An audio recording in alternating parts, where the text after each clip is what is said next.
स्वदेशी आंदोलन क्या चलाना है। अपने गांव में विदेशी कंपनियों की सबसे ज्यादा बिकने वाली जो चीज है वो है रासायनिक खाद, जिसको हम यूरिया कहते हैं, डीएपी कहते हैं, सुपर फॉस्फेट कहते हैं, और रासायनिक कीटनाशक जिसको एंडोसल्फान कहते हैं, मेलाथियान कहते हैं, पैराथियान कहते हैं, बेंजीन हेक्साक्लोराइड कहते हैं। तो ये विदेशी कंपनियों के कीटनाशक और रासायनिक खाद ये किसानों के बीच में सबसे ज्यादा खरीदी जाती है, और एक साल में 4,80,000 करोड़ रुपए की खरीदी जाती है रासायनिक खाद और कीटनाशक। माने हमारे किसान हर साल रासायनिक खाद और कीटनाशक खरीदकर विदेशी कंपनियों को 4,80,000 करोड़ रुपए दे रहे हैं। ये भी हमको बचाना है। तो क्या करना है, किसानों को जो समझाना है जाकर गांव गांव में कि भैया ये रासायनिक खाद विदेशी है, ये मत डालो। तो किसान पूछेगा क्या डालें, तो उससे कहो गोबर की खाद डालो, ये रासायनिक खाद मत डालो। तो किसान पूछेगा जी गोबर की खाद में फायदा कम है, रासायनिक खाद में फायदा ज्यादा है, तो उसको बड़े प्रेम से समझाना है कि गोबर की खाद में ही फायदा ज्यादा है, रासायनिक खाद में फायदा तो बहुत कम है, क्योंकि रासायनिक खाद बहुत महंगी मिलती है। पहले एक कट्टा रासायनिक खाद मिलती थी 70 रुपए में, अब एक कट्टा रासायनिक खाद मिलती है 350 रुपए में, 300 रुपए में, 350 रुपए में, और कभी कभी ब्लैक हो जाए तो 500 रुपए में यूरिया। और हर साल कीमत बढ़ती जाती है। क्यों? क्योंकि ये रासायनिक खाद बनती है उन वस्तुओं से जिनको पेट्रोलियम प्रोडक्ट्स कहा जाता है, और सारे पेट्रोलियम प्रोडक्ट्स जिसको नेफ्था कहते हैं वो विदेशों से आता है। इसका पैसा पूरा विदेश में जाता है। किसानों को समझाइए ये कि बहुत महंगी पड़ती है। और इसकी महंगाई पता है दूसरी क्या है, एक बार आपने खेत में एक कट्टा यूरिया डाल दिया तो अगली बार 2 कट्टा डालना पड़ेगा, 2 बोरे डालना पड़ेगा, और एक बार 2 बोरे पड़ गया तो अगली बार 3 बोरे डालना पड़ेगा, एक बार 3 पड़ गया तो फिर 4 डालना पड़ेगा। हर बार बढ़ता ही जाता है, बढ़ता ही जाता है, बढ़ता ही जाता है, खर्चा बढ़ता जाता है। और मालूम है रासायनिक खाद बहुत गर्म होता है। गर्म रासायनिक खाद यूरिया डीएपी आप डालते हैं, मिट्टी पूरी चटक जाती है गर्मी के कारण, तो पानी ज्यादा देना पड़ता है। गोबर की खाद लगा के खेती करें तो गेहूं की फसल लेने में 3 पानी लगता है। यूरिया डीएपी डालकर अगर गेहूं की खेती करें तो 5-6 बार पानी लगाना पड़ता है, पानी का खर्चा बढ़ जाता है। और पानी का खर्चा बढ़ेगा तो पानी तो जमीन में से ही निकालना पड़ता है। जमीन से ज्यादा पानी निकाल के आप खेतों में डालते रहेंगे तो पानी का तल नीचे नीचे नीचे नीचे होता चला जाता है। पहले पानी 25-30 फुट पे मिलता था, अब पानी 900 फुट तक नहीं मिलता खेतों में। तो किसानों को समझाइए कि यूरिया डालने से बड़ा भारी नुकसान है। एक तो हर साल खाद की मात्रा बढ़ानी पड़ती है, खर्चा बढ़ता है। दूसरा, हर साल पानी की मात्रा बढ़ानी पड़ती है, वो खर्चा बढ़ता है।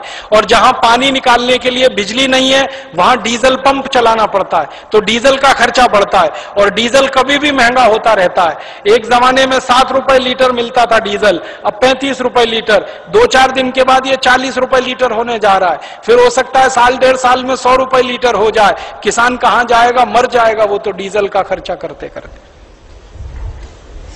और फिर एक और नुकसान होता है कि ये यूरिया डीएपी जब हम खेत में डालते हैं तो मिट्टी में ये केमिकल घुल जाते हैं, और मिट्टी में घुल गए तो पौधे की जड़ में आ जाते हैं, पौधे की जड़ से पौधे के तने में आ जाते हैं, पौधे के तने से पौधे के फल में आ जाते हैं, पौधे के फल में आ जाते हैं तो फिर वही फल हम खाते हैं, हमारे शरीर में आ जाते हैं। और हमारे शरीर में अगर ये जहर आ गया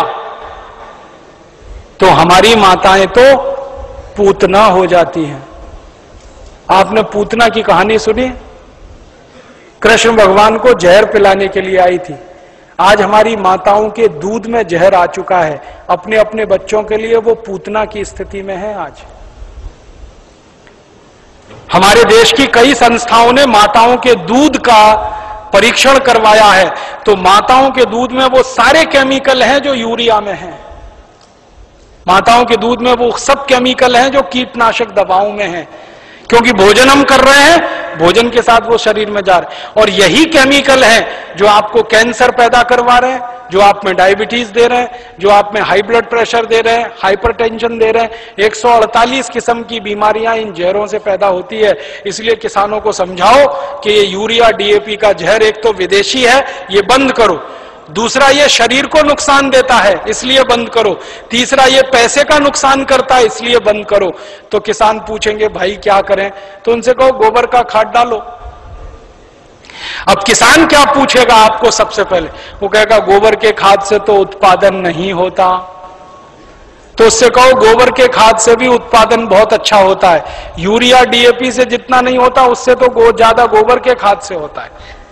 मैं तो पिछले 12-13 साल किसानों के बीच में काम करता रहा, महाराष्ट्र और कर्नाटक में।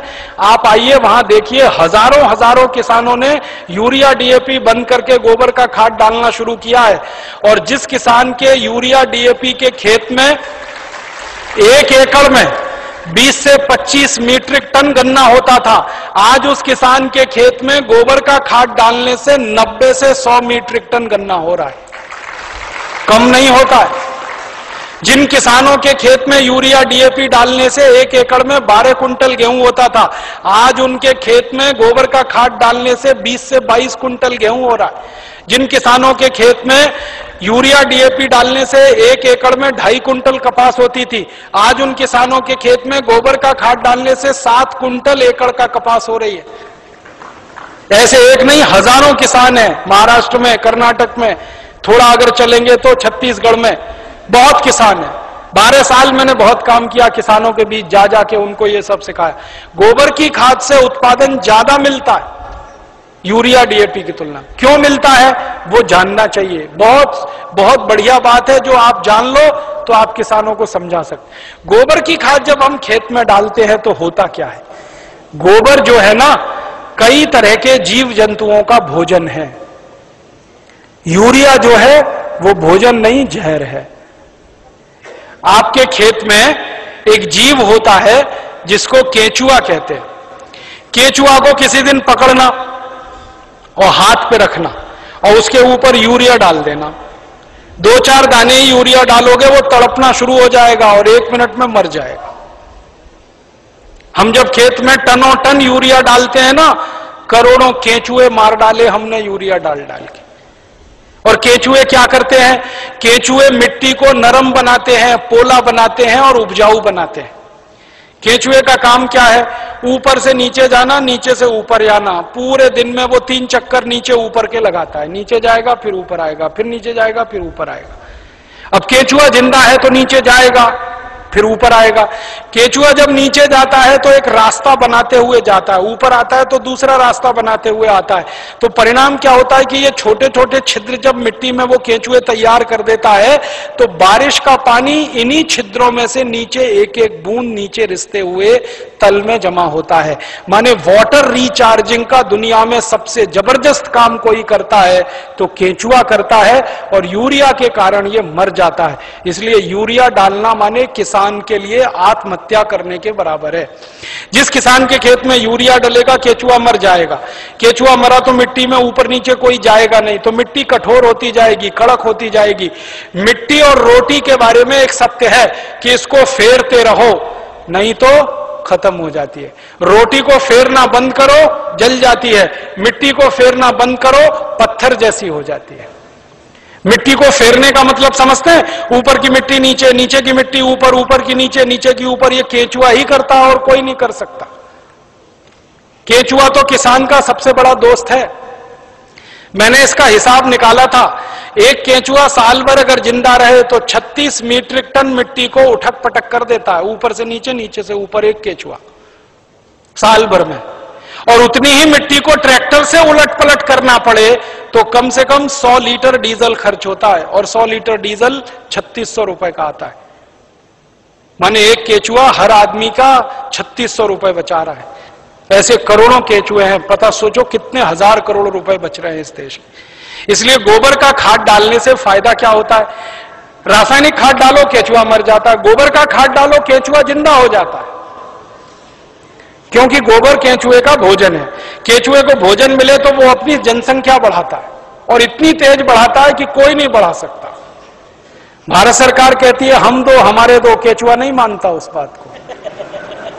एक एक केचुआ 50-50 हजार बच्चे पैदा करके मरता है। 50-50 हजार। एक जाति का केचुआ तो मैंने देखा 1 लाख पैदा करता है बच्चे। तो वो एक जिंदा है, उसने 1 लाख पैदा कर दिए, अब वो 1-1 लाख पैदा करेंगे, करोड़ों केंचुए हो जाएंगे अगर गोबर डालना शुरू किया। और केंचुए ज्यादा होंगे तो मिट्टी फिर उलट पुलट होने लगेगी, मिट्टी में छिद्र बनने लगेंगे, तो बारिश का जितना भी पानी गिरेगा सब मिट्टी में आ जाएगा।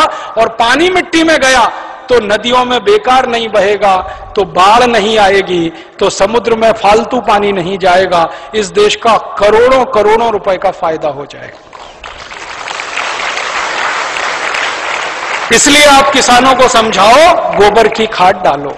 फिर कुछ किसान कहेंगे जी उत्पादन होगा क्या? उनसे कहना गारंटी मेरी, गारंटी भारत स्वाभिमान ट्रस्ट की। थोड़े दिन में भारत स्वाभिमान ट्रस्ट की तरफ से हम किसानों को कहेंगे कि आप बिंदास गोबर की खाद डालो, गारंटी हमारी, 1 ग्राम भी उत्पादन कम नहीं होगा। कैसे कम नहीं होगा? डालने का तरीका है। डालने का तरीका क्या है? अभी किसान गोबर कैसे डालते हैं? गोबर डालते हैं, वो घूरा है, घूरा गांव में कचरा डालने का, वहां गोबर इकट्ठा करते हैं। 6 महीने 8 महीने साल भर वो सूखता रहता है और सूख सूख के उसकी सारी ताकत निकल जाती है। फिर वो सूखा हुआ गोबर हम डालते हैं, इससे उत्पादन ज्यादा नहीं आता। गोबर को हमेशा गीला डालना चाहिए, ताजा डालना चाहिए। गोबर को अगर पानी में घोल के डालो ना तो वही 3 गुना ज्यादा फायदा करता है। तो किसानों को यह समझाओ कि गोबर को सुखा के खेत में ना डालें, उसको पानी में घोल के डालें।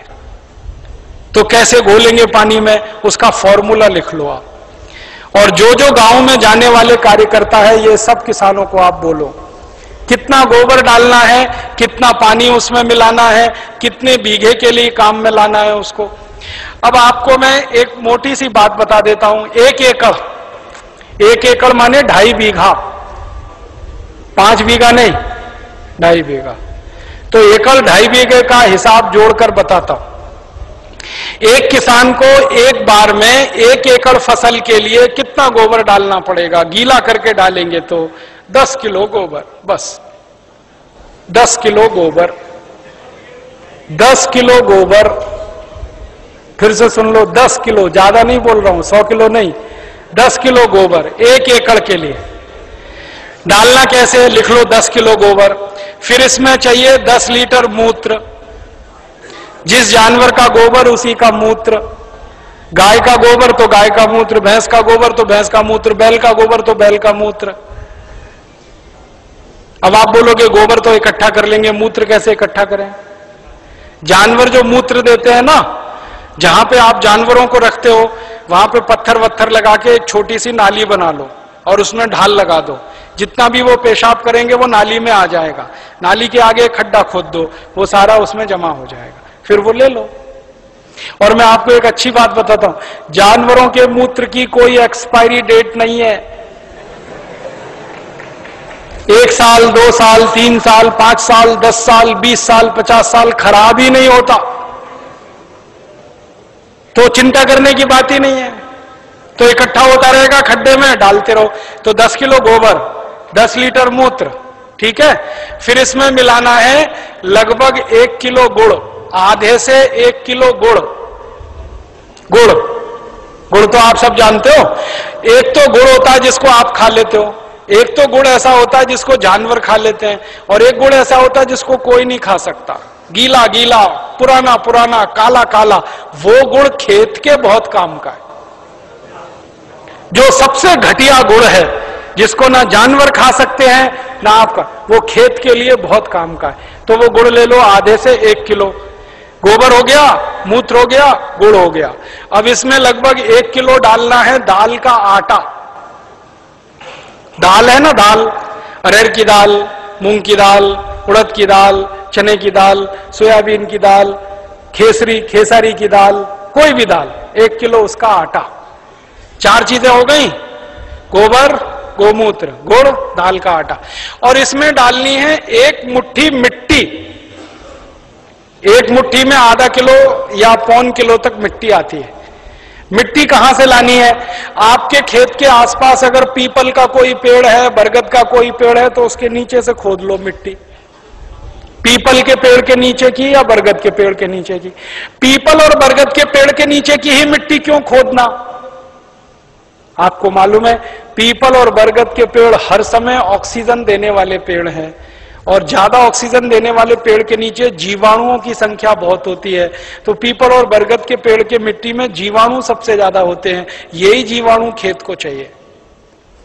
तो मिट्टी ले ली, 5 चीजें हो गई, गोबर 10 किलो, मूत्र 10 लीटर, गुड़ लगभग 1 किलो, दाल का आटा 1 किलो और मिट्टी लगभग 1 किलो। ये 5 चीजों मिला दो, घोल दो। हाथ से घोल लेना, खराब नहीं होंगे हाथ, नहीं तो डंडे से घोल देना। एक ड्रम में घोल लेना, प्लास्टिक के ड्रम में घोल लेना, नहीं तो लोहे के ड्रम में घोल लेना। प्लास्टिक का होगा तो अच्छा, लोहे वाला क्षरण ज्यादा होता है। अब इसको घोल के 15 दिन रख देना, 15 दिन रख देना। घोलने में तकलीफ आए तो थोड़ा पानी मिला देना, ज्यादा मत मिलाना, थोड़ा ही मिलाना। घोल के 15 दिन रख देना। 15 दिन के बाद यह खाद तैयार हो जाएगा। इस खाद में क्या होगा, करोड़ों करोड़ों सूक्ष्म जीवाणु पैदा हो जाएंगे। वो जो मिट्टी डाली ना, मिट्टी के जीवाणु अगर 1 लाख है तो 15 दिन में वो 100 करोड़ से ज्यादा हो जाएंगे। ढक के रख लो तो अच्छा है, छांव में रखना सबसे अच्छा, धूप में बिल्कुल मत रखना। पेड़ के नीचे की छांव में रखना, नहीं तो कोई ऐसी जगह रखना जहां सूर्य का प्रकाश ना आता हो, और इस पे कपड़ा बांध दो, ढक्कन लगा दो, जैसे है ढक लो। अब ये 15 दिन में तैयार हो गया, इसमें करोड़ों जीवाणु तैयार हो गए।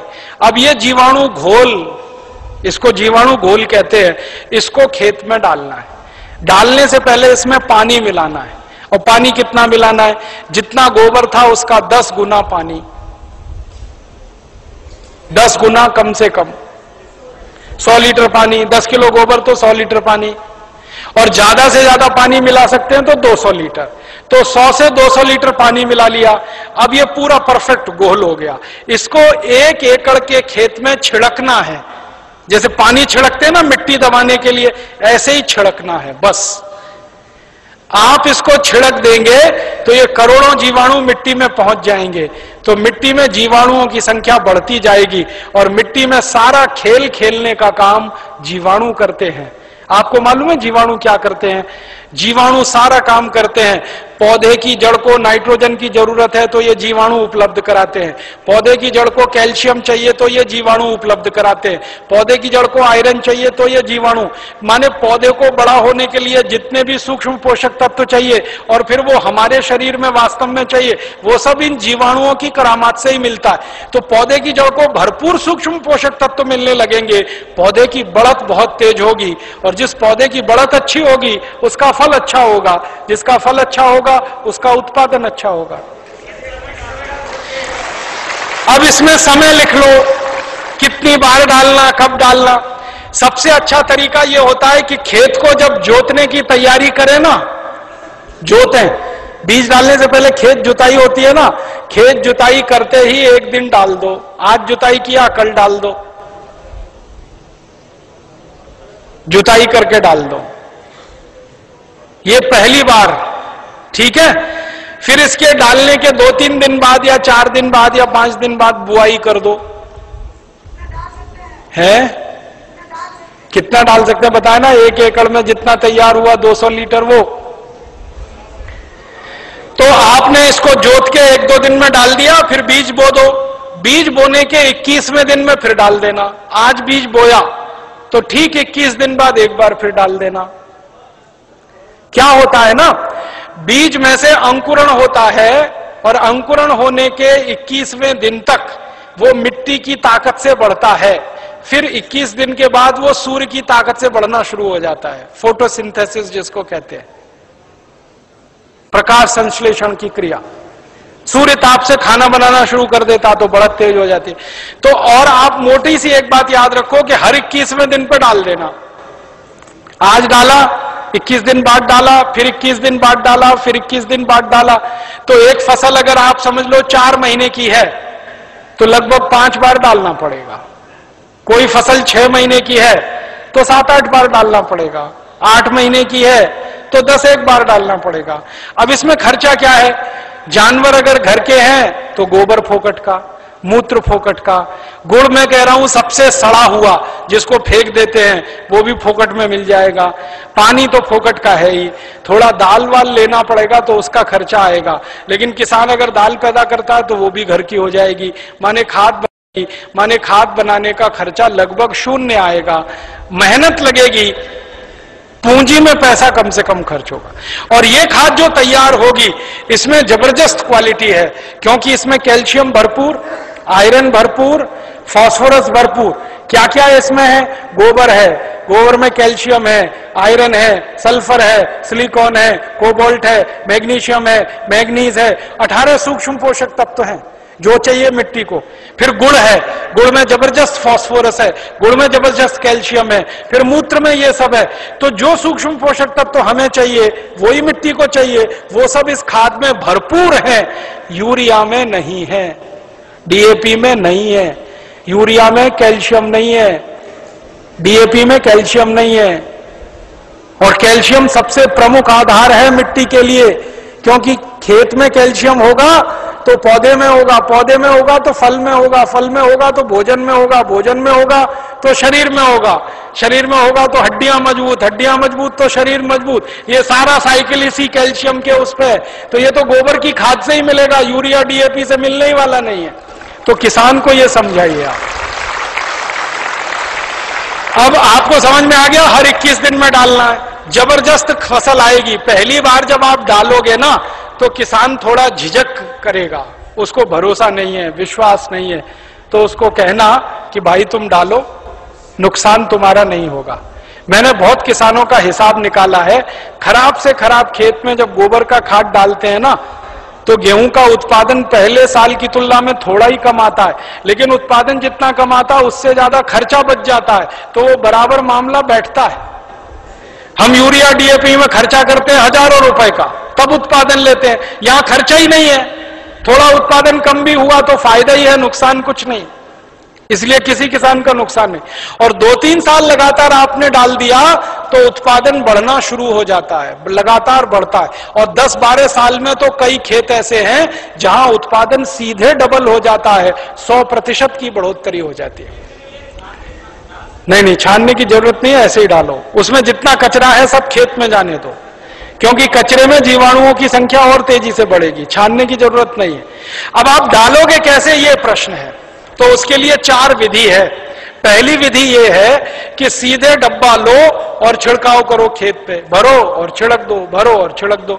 अब कहोगे जी खेत बहुत बड़ा है, ये तो नहीं चल सकता, तो दूसरा तरीका बताता हूं। खेत में पानी लगाते हैं ना, पानी में डाल दो, नाली में से पानी जा रहा है ना, एक टंकी में भर के ये खाद रख दो, उसमें नल लगा दो, टोटी खोल दो, टपक टपक पानी में गिरता रहेगा, खेत में चला जाएगा।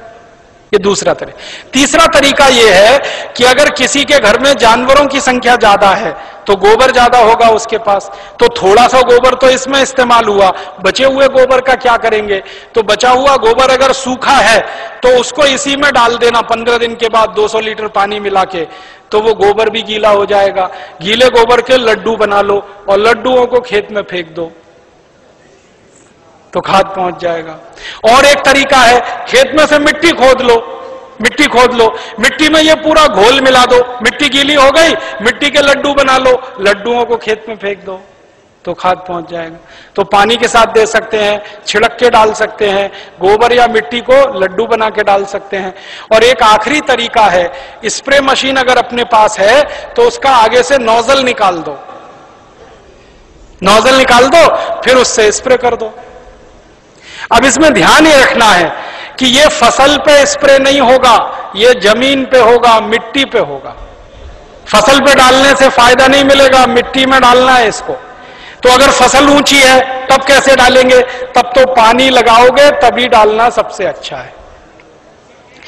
इसमें एक तरीका यह है कि खेत का मुहाना होता है ना, जहां से पानी घुसता है, वहां एक आदमी को बिठा दो, डब्बा लेके पटकता रहेगा, उसमें पानी के साथ जाता रहेगा और पानी के साथ पूरे खेत में बराबर मात्रा में जाता है और रिजल्ट उसका सबसे अच्छा आता है। और एक तरीका है इसको डालने का, अगर आपके घर में गोबर का वो बनाते हैं ना, क्या कहते हैं उसको, कंडा कहते हैं, उपला कहते हैं, क्या कहते हैं, कंडा उपला जो भी कहते हैं, उसको जलाते हैं, जलाने के बाद राख निकलती है ना, वो राख इकट्ठी कर लो और ये घोल और राख मिला दो और फिर लड्डू बन जाएंगे, फिर खेत में छिड़क दो, तो इसका तो जबरदस्त उत्पादन आता है। क्योंकि जो राख है ना, इसमें कई केमिकल अतिरिक्त हैं जो गोबर और गौमूत्र से भी ज्यादा है।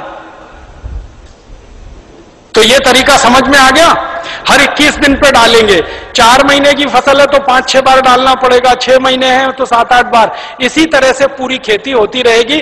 गोबर किसी भी जानवर का, गाय का हो, भैंस का हो, बैल का हो, बकरी बकरे का हो, गधे घोड़े का हो, हाथी ऊंट का हो, कोई भी हो, सब चलेगा। मूत्र भी किसी जानवर का, ठीक है। और आधा आधा मिले तो वो भी चलेगा। गाय का आधा ले लिया, भैंस का आधा, किसी के पास गाय नहीं हो, किसी के पास भैंस नहीं हो, एक एक गाय एक एक भैंस, और खेत बड़ा है तो आधा आधा, सब मिक्सिंग करके चलेगा। बस एक ही सावधानी रखना कि जो जो गाय का गोबर लो तो वो देशी गाय हो तो अच्छा होगा। जर्सी का फायदा पूरा नहीं करेगा, और जर्सी का ही गोबर है तो उसमें देशी का मिला लेना, नहीं तो कोई फायदा नहीं करेगा। जर्सी गाय है, उसका गोबर है, उसमें देशी गाय का 1-2 किलो गोबर मिला लेना, वो वैसे ही काम करता है जैसे 100 किलो दूध में 1 चम्मच दही डालो तो पूरा दूध दही हो जाता है। वैसे ही 100 किलो जर्सी गाय के गोबर में 1 किलो देशी का डाल दो तो देशी गाय के जीवाणु अपनी संख्या अपने आप बढ़ा लेते हैं। और धीरे धीरे मेरी बात मानो तो जर्सी गाय बेचते जाना, देशी लेते जाना, क्योंकि ये जर्सी गाय के दूध में दम नहीं है। आपको मालूम नहीं है, दुनिया में भारत को छोड़कर जर्सी गाय का दूध कोई देश नहीं पीता। डेनमार्क में सबसे ज्यादा जर्सी गाय है। डेनमार्क वाले दूध ही नहीं पीते। क्यों नहीं पीते? कैंसर होने की संभावना है जर्सी गाय के दूध से। घुटनों का दर्द तो तुरंत हो जाता है, बड़ी बड़ी बीमारियां होती हैं। और जर्सी गाय को एक खतरनाक बीमारी होती है, मैड काउ डिसीज। उस बीमारी के चक्कर में दूध भी उसका प्रदूषित होता है, इसलिए जर्सी का दूध दुनिया में कोई नहीं पीता। डेनमार्क की सरकार तो दूध ज्यादा होने पर समुद्र में फेंकवा देती है। आपको सुनकर हैरानी होगी, डेनमार्क में दूध बहुत है, चाय बिना दूध की पीते हैं सबके सब, क्योंकि वो दूध उनको खराब लगता है। तो जर्सी गाय बेच के देशी लेते जाना। भैंस हो तो उसका तो चल जाएगा, बैल का चल जाए। अब एक आखिरी चीज और बता दूं, उसको आप लिख लो। ये तो हुआ खाद। अब किसान कहेगा कीड़ा लग गया, तो कीड़ा लग सकता है ना, तो उसका भी एक फॉर्मूला लिख लो। कीड़ा अगर लगता है, कीट लगता है, तो उसकी दवा भी हम खुद बना के छिड़क सकते हैं, पैसा खर्च करने की जरूरत नहीं। कीड़ा मारने की दवा कैसे बनेगी? 20 लीटर जानवरों का पेशाब ले लो, गाय का, बैल का, भैंस का, 20 लीटर, ठीक है। ये 1 एकड़ के लिए बता रहा हूं। फिर इसमें 2.5-3 किलो नीम के पत्ते की चटनी डाल देना। नीम के पत्ते की चटनी, नीम का पत्ता है, पीस के चटनी बना के डाल देना, 2.5-3 किलो। और आकड़ा देखा है? आकड़ा के पेड़ के पत्ते की भी चटनी डाल देना, 2.5-3 किलो। आकड़ा, आक कहते हैं, आक, कुछ लोग अकौआ कहते हैं उसको। आक, आकड़ा, अकौआ, हाँ वही जो हनुमान जी पे चढ़ाते हैं, जिसमें सफेद सफेद दूध निकलता है।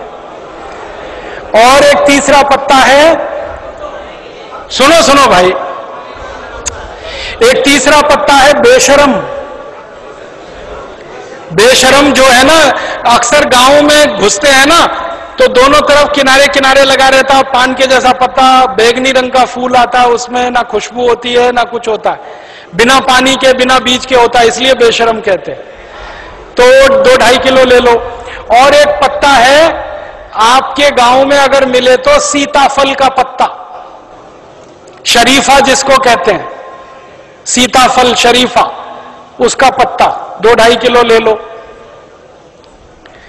और अगर गांव में मिल जाए ना तो वो घास आती है ना, कांग्रेस घास, उसको चटनी बना के डाल दो 2-2.5 किलो। और इसमें थोड़ा सा खूब तीखी लाल मिर्च हो, हरी मिर्च हो, तो वो पीस के डाल दो 250-300 ग्राम। लहसुन पीस के डाल दो आधा किलो के करीब। गाजर घास, वही और मैं आपको एक मोटी सी बात बताता हूं, वो याद रखो, जिन जिन पत्तों को गाय नहीं खाती, फिर से सुनो, जिन जिन पत्तों को गाय नहीं खाती और आपके गांव में उपलब्ध है, वो सब पत्ते पीस के डाल दो इसमें। गाय को खिला के देख लो, खा रही है तो नहीं डालना, नहीं खा रही है तो पीस के डाल देना है। मोटी बात याद रखो। तो 3-4 तरह के पत्ते डाल दिए, थोड़ा लहसुन डाल दिया, थोड़ा मिर्ची डाल दी, 20 लीटर मूत्र में डाल के इसको उबालना है, गर्म करना, उबाल के ठंडा कर लो, ठंडा करके 200 लीटर पानी मिला दो। अब ये दवा तैयार हो गई, कीटनाशक। इसको स्प्रे कर दो किसी भी फसल पे, तो 48 घंटे माने 2 से 3 दिन में सारे कीट खत्म कर देता है। 1 पैसे का खर्चा नहीं होता, बाजार से कुछ नहीं लाना पड़ता।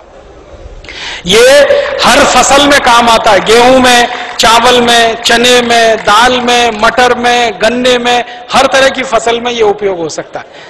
तो कीटनाशक दवा बनाने का आपको मालूम, खाद बनाने का आपको मालूम। अब यूरिया, डीएपी और एंडोसल्फान गांव गांव से हमें बंद कराना है। 4,80,000 करोड़ रुपए किसानों का बचाना है, 2,32,000 करोड़ रुपए शहर वालों का बचाना है। ये दोनों मिला दें तो करीब 7-8 लाख करोड़ रुपए देश का हम बचा सकते हैं स्वदेशी आंदोलन की ताकत से। और बाहर से जो इंपोर्ट हो रहा है करीब 7 लाख करोड़ का, अगर पक्के स्वदेशी वाले लोग हो जाएं तो इंपोर्टेड चीजें भी बंद हो सकती हैं। 14 लाख करोड़ का फायदा, माने इतना बड़ा फायदा हम पूरे देश को दे सकते हैं अपने स्वदेशी आंदोलन और अभियान से। इसलिए स्वदेशी आंदोलन और अभियान को गांव गांव जाके चलाना है। और आपको इसके लिए उस जमाने में लोकमान्य तिलक ने जैसा परिश्रम किया, महात्मा गांधी ने जैसा परिश्रम किया, विपिन चंद्र पाल ने जैसा परिश्रम किया और क्रांतिवीरों ने जैसे परिश्रम किया, वैसा ही परिश्रम आपको करना है।